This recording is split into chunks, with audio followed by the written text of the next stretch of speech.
menceritakan tentang malam kemuliaan.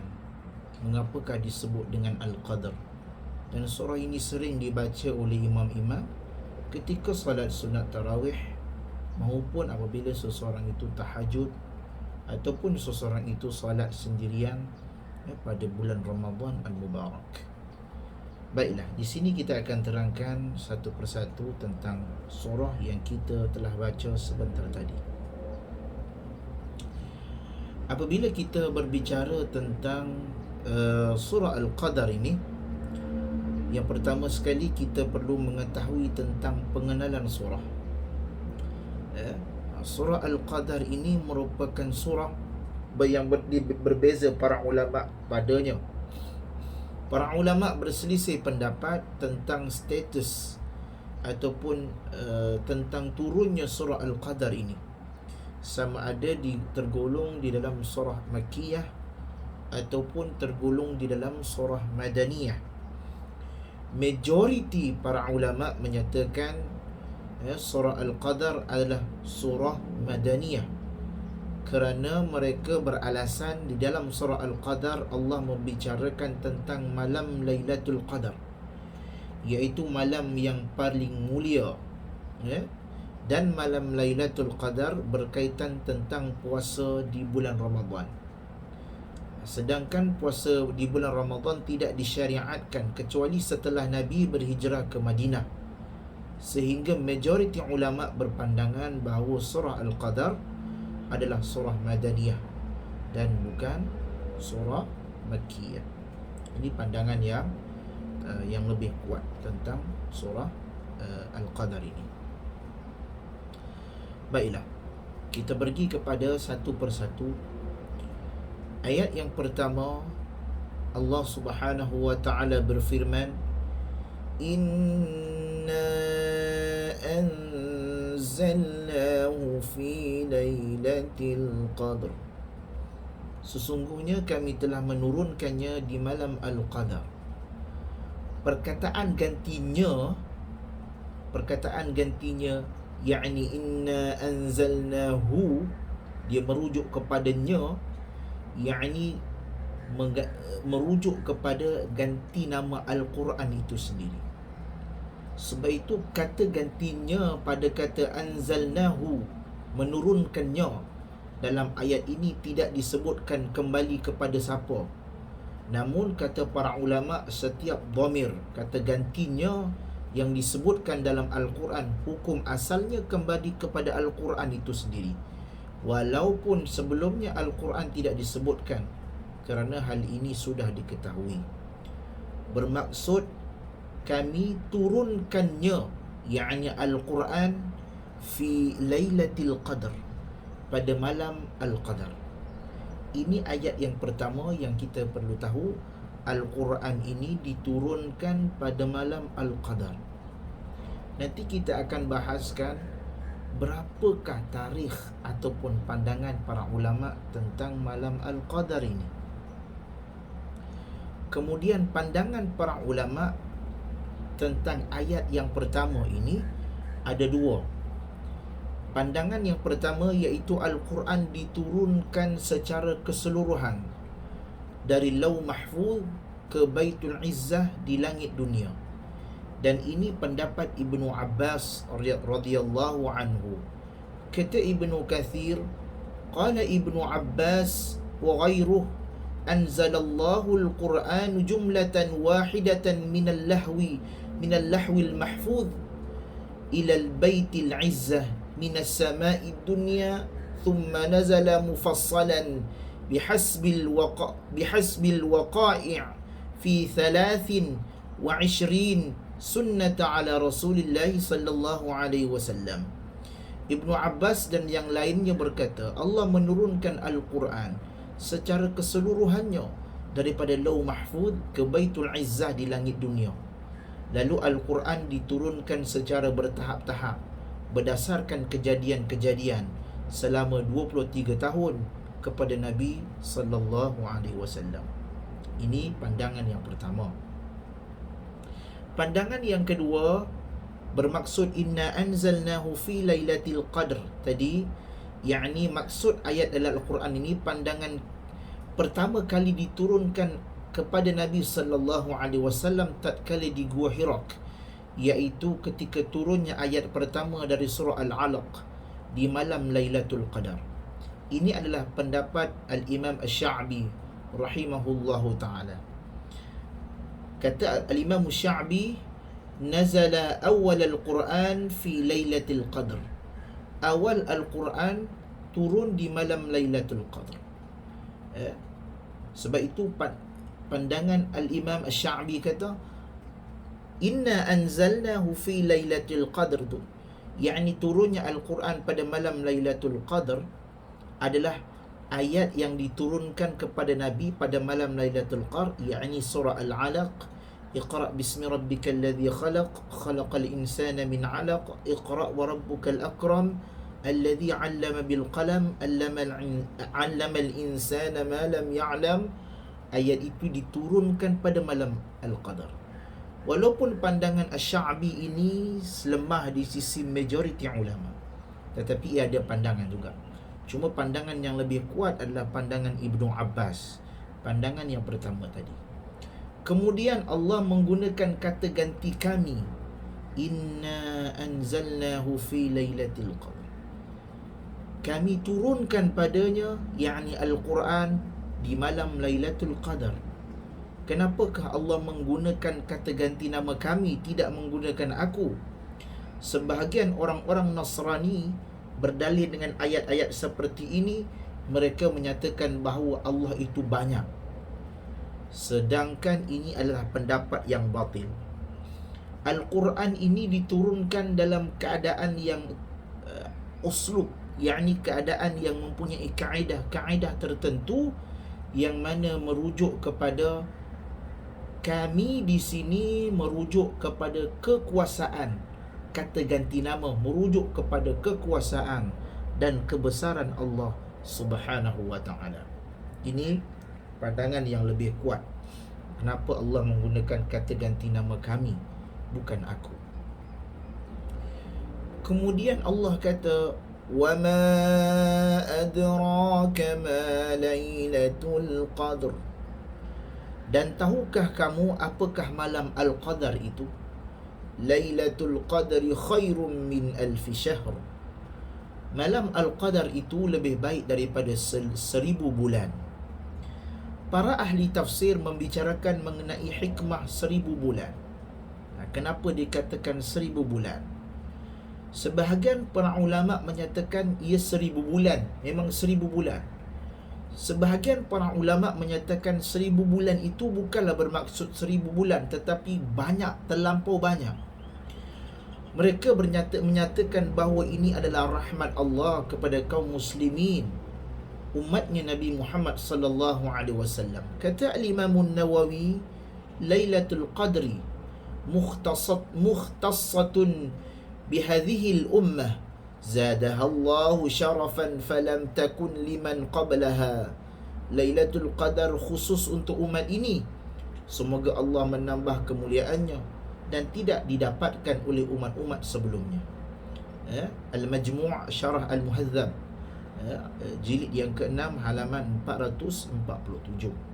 Maka dalam hal ini kata Al-Imam An-Nawawi, Al-Qadar ini adalah malam yang diberikan kepada umat Nabi Muhammad sallallahu alaihi wasallam. Umat yang diberi malam yang istimewa, yang hanya diberikan kepada umat Nabi Muhammad sallallahu alaihi wasallam. Termasuklah kita ini. Sebab itu Nabi telah mengkhabarkan bahawasanya umur umat manusia ini berkisar antara 60 ke 70 tahun sahaja. Dan demikianlah kenyataannya. A'maru ummati ma baina 60 ila 70 wa aqalluhum man yajuzu dhalik. Umur umatku antara 60 hingga 70 tahun, dan sedikit sahaja orang yang boleh melampaui umur tersebut, yakni boleh lanjut ke usia yang selebihnya. Kenapakah Nabi sebut sedemikian? Hadis ini diriwayatkan oleh Ibnu Majah. Kerana Nabi nak suruh kita beramal lebih. Kadang-kadang seseorang itu umurnya pendek, kadang-kadang tak sampai 60, kadang-kadang sampai pun 70. Mungkin ada rezeki boleh sampai lebih daripada itu. Tetapi adakah kita mampu untuk beramal 1000 bulan? Maka dalam hal ini, amalan yang diberikan oleh Allah kepada umat Nabi Muhammad sallallahu alaihi wasallam pada malam Lailatul Qadar itu, malam yang lebih baik daripada 1000 bulan, digandakan amalannya. Pada ketika itu hendaklah kita merebut, kerana belum pasti lagi. Sekiranya kita tidak melakukan amalan pada malam tersebut, kita tidak mampu capai untuk 1000 bulan. Ya? Sebab itu antara bonus, macam kita bonus 3 bulan gaji, 4 bulan gaji. Kerja sebulan tapi dapat gaji 4 bulan. Bayangkan kalau Allah Subhanahu wa taala menyuruh kita melakukan amal pada malam Lailatul Qadar, yakni malam yang lebih baik daripada 1000 bulan, pahalanya digandakan. Yakni apabila kita salat sunat pada satu waktu sahaja, contoh ataupun satu hari, pahalanya seperti mana kita salat sunat sebaik 1000 bulan.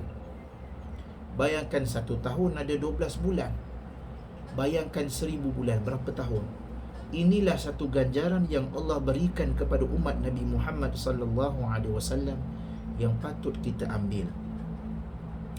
Kemudian, mengapakah dinamakan Al-Qadar?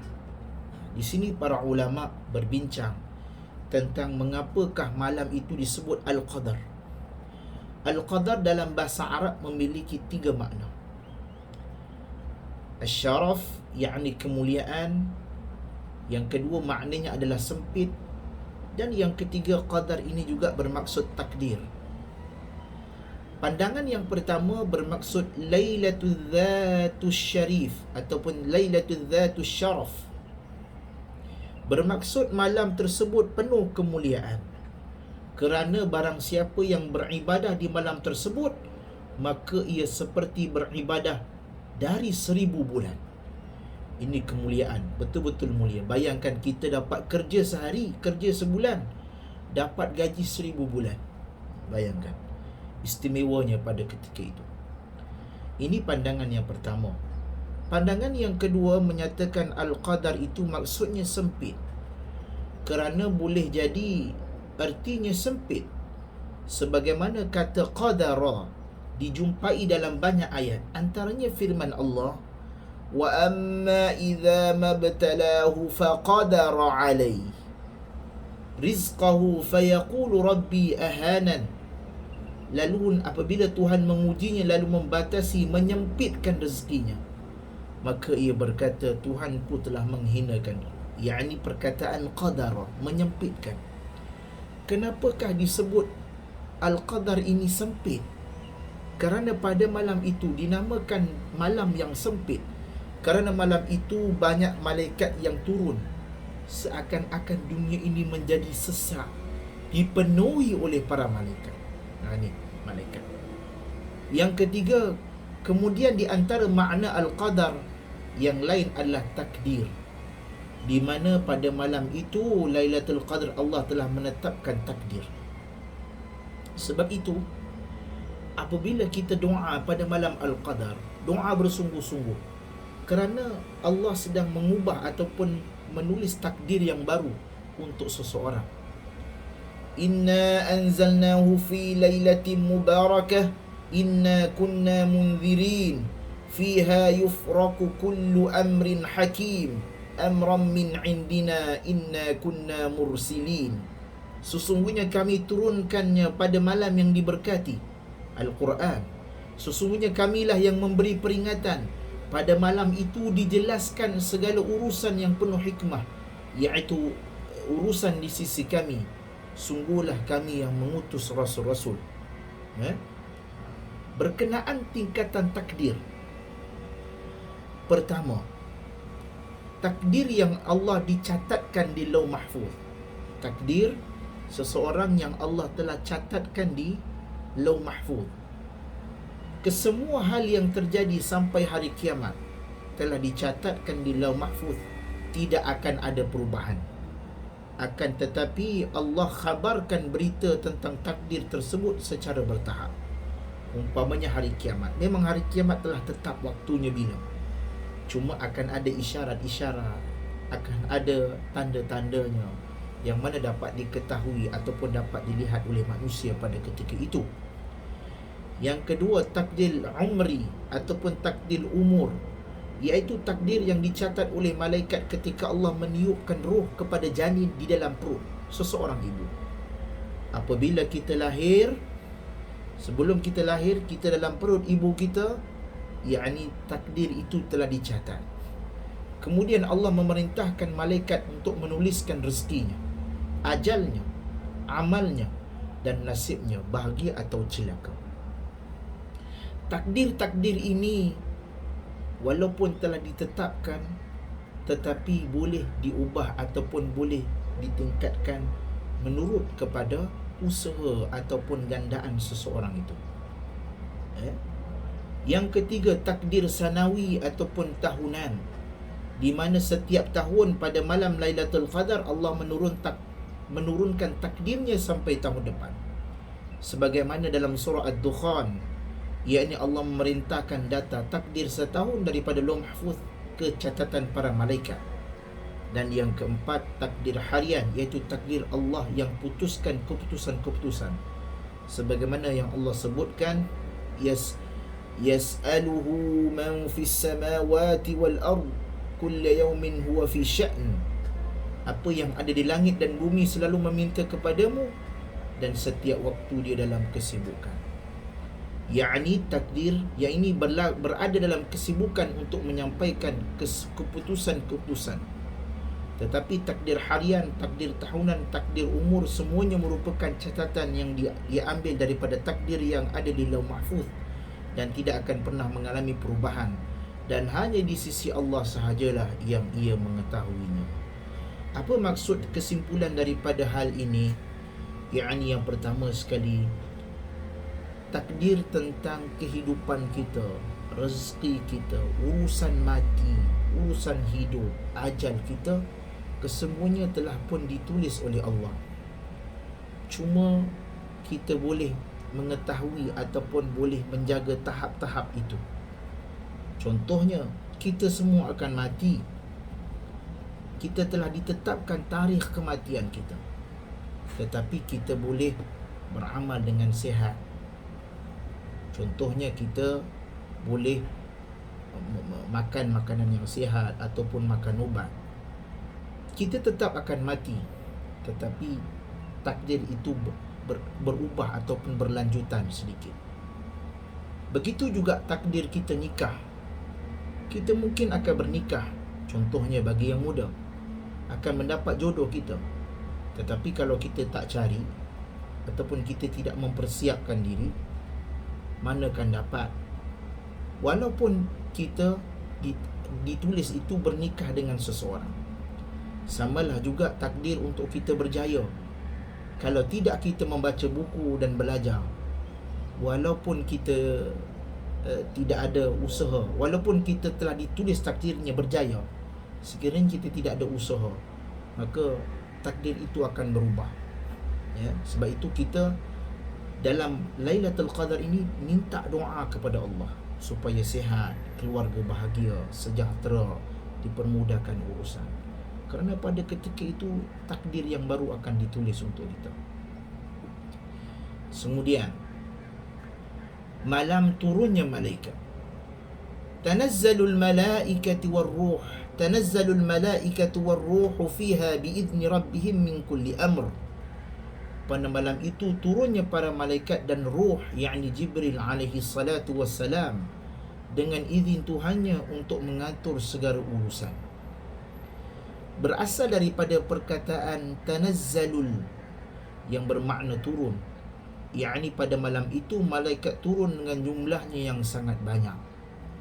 Dalam satu hadis Nabi sallallahu alaihi wasallam bersabda, inni ara ma la tarawun wa asma'u ma la tasma'un attatis sama' wa haqqa laha an ta'ita ma fiha mawti'u arba' asabi'a illa alaihi malakus sajid.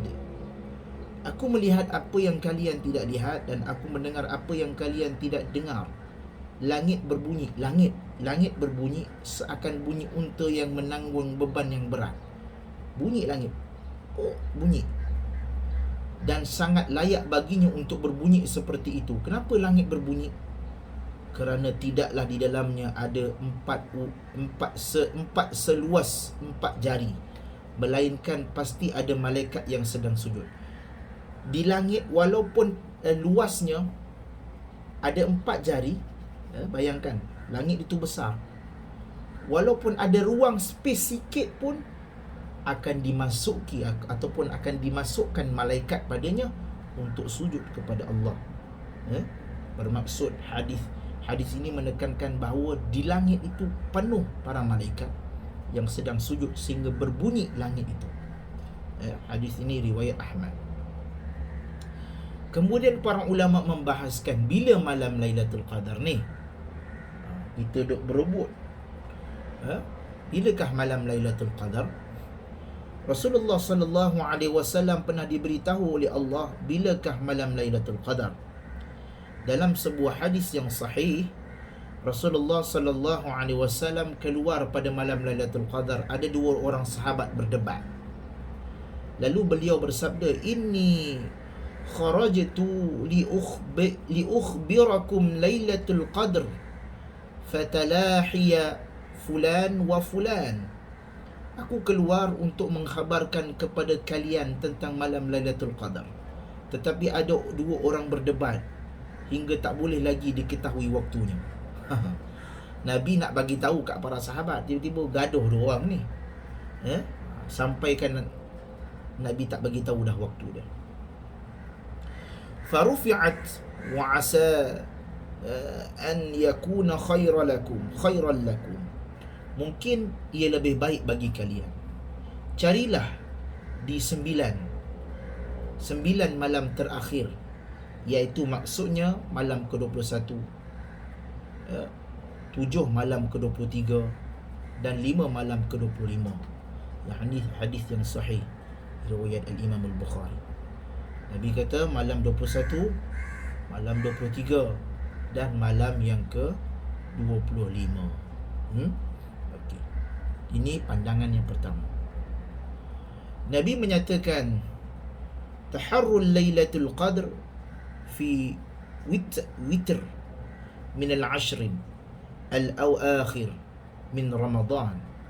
Carilah Lailatul Qadar di malam ganjil daripada 10 malam terakhir di bulan Ramadan. Jadi Nabi kata suruh cari pada malam-malam ganjil di 10 malam terakhir. Akan tetapi pastinya malam yang ganjil ini malam yang keberapa masih menimbulkan tanda tanya. Para ulama banyak berbahas tentang masalah ini. Dijumpai sebahagian sahabat seperti Ubay bin Ka'ab pernah bersumpah tentang bilakah malam Lailatul Qadar secara pasti. An Abi bin Ka'ab, daripada An Ubay bin Ka'ab radhiyallahu an, daripada Ubay bin Ka'ab radhiyallahu an, qala Ubay fi Lailatul Qadr. Dia berkata mengenai malam Lailatul Qadr, wallahi inni la'alamuha hiya lailatul lati amarana Rasulullah sallallahu alaihi wasallam biqiyamiha hiya lailati 27.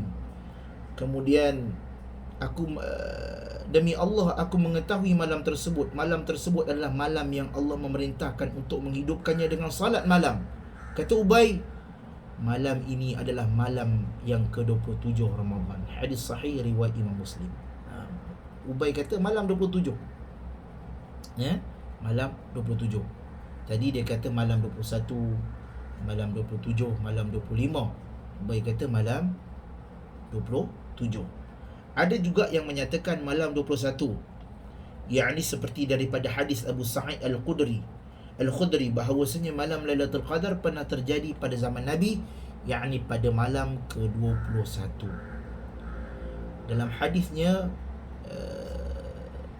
waqad urita hadhihi al-lailah, dan sesungguhnya aku telah diperintahkan pada malam itu, yakni bila malam Lailatul Qadar adalah aku dilupakan. Maka carilah Lailatul Qadar di 10 malam terakhir, dan carilah di setiap malam ganjil. Dan aku telah melihat tatkala Lailatul Qadar aku sujud di atas air dan lumpur. Ra'aituni asjudu fi ma'in wa tin. Lumpur maksudnya tanah. Lumpur. Maka muncullah tanda-tanda hujan mahu di malam tersebut. Mahu hujan. Ini tanda-tanda dia. Dalam hadis riwayat Bukhari disebutkan, fastahallatis sama' fi tilka al-lail fa amtarat. Maka muncullah kata-kata tanda-tanda mahu hujan di malam tersebut. Lalu turunlah hujan. Lalu hujan masuk melalui celah-celah setiap di atap masjid pada malam 21. Lalu mataku melihat Nabi SAW, dan aku melihat beliau selesai salat subuh. Wajah beliau penuh dengan air dan lumpur. Sa'id Al-Khudri kata pada malam 21. Cuma tidak disebutkan, cuma dia kata Nabi sujud pada malam itu. Cuma tidak disebutkan secara jelas. Cuma para ulama menyatakan ini malam ke-21. Pandangan Al-Imam Syafi'i rahimahullahu ta'ala, kerananya para ulama berselisih bilakah Lailatul Qadar. Adapun para ulama Syafi'iyah, maka secara umum mereka berselisih menjadi dua pandangan. Pandangan pertama, Al-Imam Syafi'i sendiri berpendapat bahawa malam Lailatul Qadar itu tertentu di antara malam-malam ganjil di 10 malam terakhir, dan malam tersebut tidak berpindah-pindah. Namun sangat diharapkan bahawa malam tersebut adalah malam ke-21 ataupun malam ke-23. Ini pendapat Al-Imam Syafi'i. Adapun pandangan Al-Imam Al-Muzani, Muzani ni murid kanan, orang kata pelajar yang paling rapat dengan Al-Imam Syafi'i. Beliau berpendapat bahawa malam Lailatul Qadar berpindah-pindah daripada satu tahun ke tahun yang lain. Maknanya Lailatul Qadar tahun ni 21, tahun depan mungkin 23, tahun depan 25, tahun depan 27, mungkin tahun depan 29. Berpindah-pindah. Kata Imam Syafi'i tak berpindah-pindah, dia tetap 21 lah sampai tahun depan pun 21, 23 pun 23. Kata Al-Muzani dia boleh berpindah-pindah daripada satu tahun ke tahun yang lain. Dan ini pendapat yang dikuatkan oleh Al-Nawawi dalam syarah Al-Muhadzab, dan ini pendapat yang lebih kuat berdasarkan hadis-hadis yang lalu bahawa di zaman Nabi pernah terjadi Lailatul Qadar pada malam 21 dan berikutnya pada malam 27.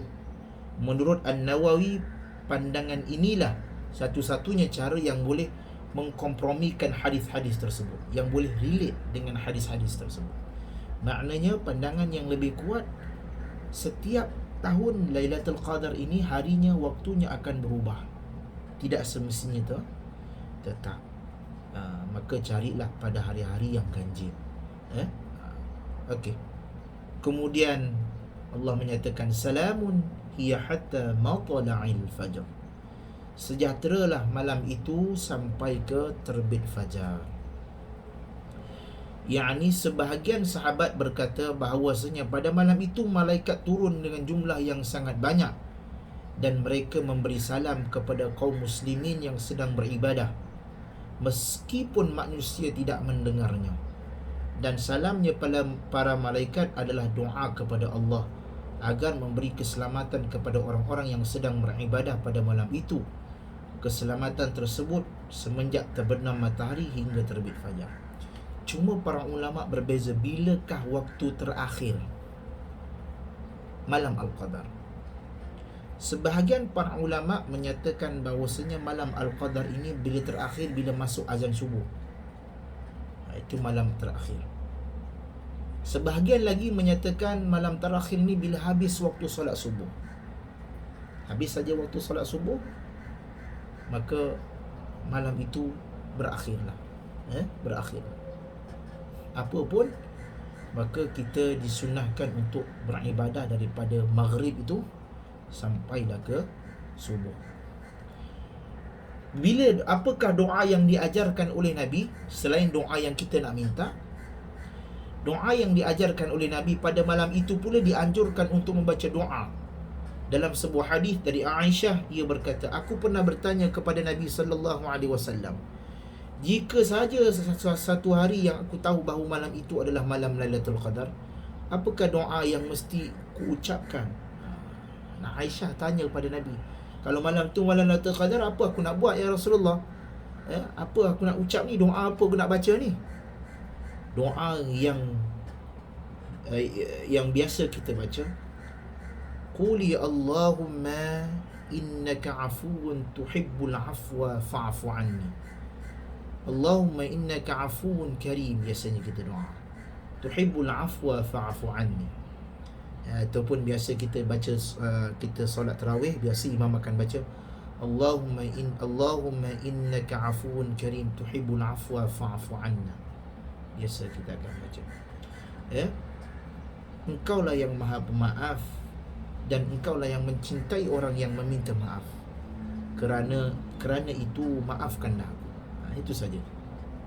Doanya yang simple, tetapi kerana maaf itu, maka kita akan dapat rezeki yang lain.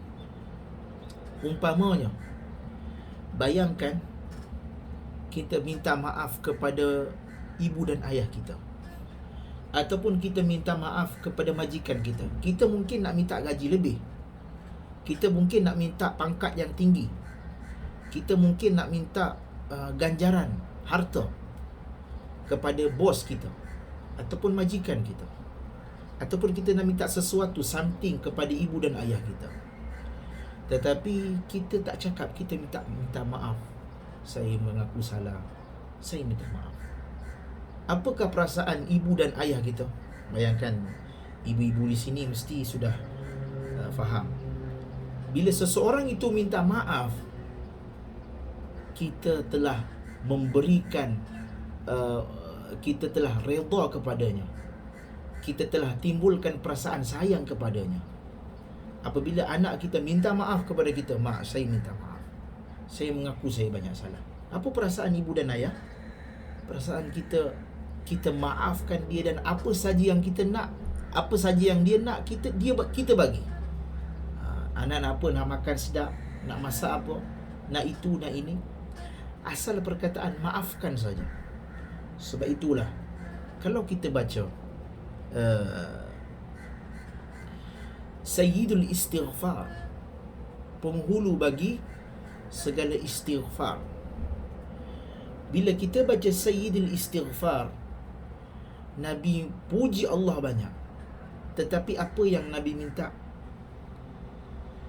Faghfirli fa innahu, ampunkan aku. Nabi minta ampun saja, minta maaf saja. Sayyidul Istighfar ini banyak, pujian-pujian itu banyak. Kalau kita lihat di antara doa biasa al-ma'thurat yang kita sebut Sayyidul Istighfar, biasanya kita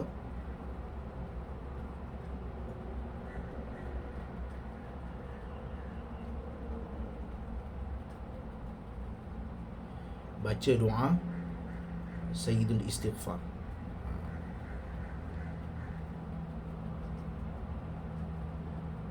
Allahumma anta rabbi, ya Allah, Engkau lah Tuhanku, la ilaha illa anta, tiada Tuhan yang layak disembah melainkan Engkau. Khalaqtani wa ana 'abduk wa ana 'ala 'ahdik wa wa'dika mastata'at. A'udzu bika min syarri ma sana'at. Aku berlindung kepadamu daripada kejahatan yang aku lakukan. Abu'u laka bi ni'matik, aku tahu nikmatmu kepadaku. Wa 'ala abu'u bi dhanbi faghfirli. Nabi minta ampun, faghfirli, ampunkan aku. Fa innahu la yaghfiru dhunuba illa ant. Sesungguhnya tiada yang boleh mengampunkan aku melainkan Engkau. Maka dalam hal ini Nabi doa panjang, tapi Nabi minta satu saja. Sebab itu dalam fiqh doa, dalam istilah kita berdoa, jangan minta banyak-banyak. Ya Allah nak sihat, Ya Allah nak rezeki lebih, Ya Allah nak itu, Ya Allah nak ini. Dalam satu doa, dia tidak bertepatan dengan kaedah doa yang tepat. Kaedah doa yang tepat yang Nabi ajar, doanya satu saja. Sama ada minta maaf, mohon kesejahteraan dunia dan akhirat. Minta maaf, mohon kesejahteraan dunia dan akhirat. Cukup. Maka bila kita dapat kesejahteraan dunia dan akhirat, kita akan rasa lebih tenang. Kerana kadang-kadang kita nak minta itu, tapi Allah tak kasih, Allah bagi lain. Contohnya kita nak minta kereta mahal, tapi Allah tak kasih kereta, Allah kasih benda lain. Bukan bermakna kita akan menyangka tak makbul doa aku. Bukan tak makbul, kerana Allah berikan apa yang kita nak sebenarnya. Sebab itu minta kebahagiaan, minta dijauhkan daripada azab neraka, minta dimasukkan ke dalam syurga. Utamakan doa akhirat berbanding doa dunia. Itu sahaja. Wallahu ta'ala alam. Mudah-mudahan ada sesuatu yang bermanfaat pada kita pada hari ini. InsyaAllah sehingga kita jumpa lagi. Subhanakallahumma